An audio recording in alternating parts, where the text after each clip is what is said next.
Did you know that Kansas City has 13 sister cities, including Xi'an, China? Today we are on the Country Club Plaza on Brush Creek near the Sister City International Bridge to talk about an upcoming event that is supported by the Neighborhood Tourist Development Fund that happens on June 9th. And it is a Dragon Boat Festival presented by the Society for the Friendship with China. Today we are with board member Fang Shen to tell us all about the event. Thank you, Fang, for being here today. Sure, my pleasure. How did the festival originate? Well, in China, in the ancient Chinese history, the festival started by memorizing a very famous patriotic Chinese politician and poet, and his name is Qu Yuan. He was very well known, well respected by the people, but he was wronged and banished by his emperor.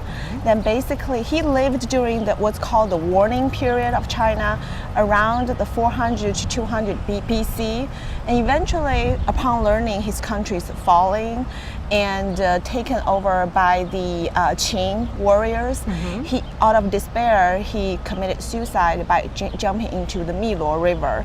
And because the people loved him so much, they rushed to the boats and tried to save him. Then they throw rice dumplings into the river to try to prevent the fish from eating him.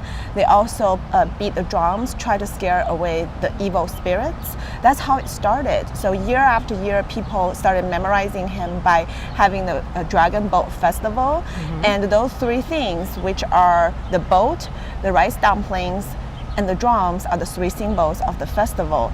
So that got throughout the year, and today the Dragon Boat Festival is really something celebrated throughout China and other Asian countries as well. It also become an international sports. In Kansas City, it really is the brainchild of our organization's founder and past president, Bob Chen. He just thought it's such a great tradition. If we could bring it to Kansas City, becomes part of the unique culture of Kansas City, that would be great. That's how we started 14 years ago, and this year we celebrate the 14th event. And in addition to the Dragon Boat race, what other activities will people encounter when they come? Oh yeah, actually, other than the Dragon Boat race, there are lots of other activities. We will have cultural performances throughout the day, which include ethnic dancing, music of traditional instruments from Asia, food. We will have some arts booth, children's activities throughout the day. So there are other activities as well, especially sometimes due to weather. If we had rain right before, we may not be able to do the Dragon Boat race, but we'll make sure that other cultural activities go on anyway. That's great. Rain or shine. Exactly. Rain or shine, the festival will go on. And if somebody's interested, maybe not this year, but next year, in actually competing in the Dragon Boat race, how would you go about doing that? Well, actually, for each year, I couldn't remember for sure, but I think we have 10 to 14 teams competing each year, just depending. For whatever organization or group who might be interested, you can always just organize a group, then register with us through our website, or we have a contact person you can contact. That's usually how the groups come together to compete, which would include some of the nonprofit organizations from the city and some corporations, some other groups as well. That sounds fantastic. And if people want to get information about any aspect of the festival, like a schedule or an update on the weather, where would they go to find that? I think the best place is probably our organization's website. So if you would just Google Kansas City Dragon Boat Festival, it will bring you directly to our website, which is the website of Society for Friendship with China. But the Parks and Recreation Department does a fantastic job getting the latest information on their website as well, so that's a good place to find too. Wonderful.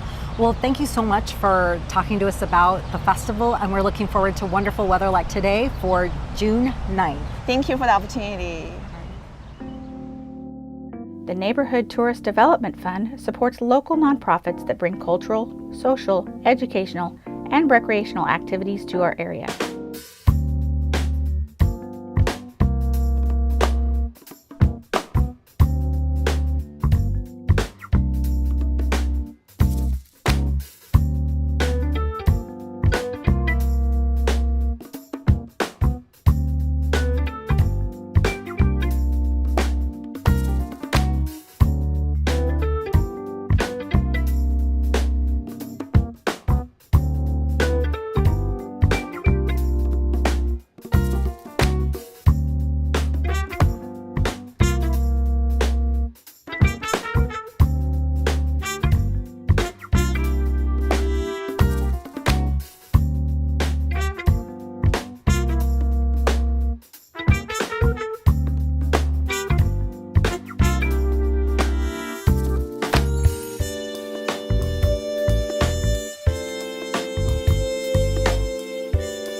To learn about additional upcoming events, visit kcmo.gov/NTDF.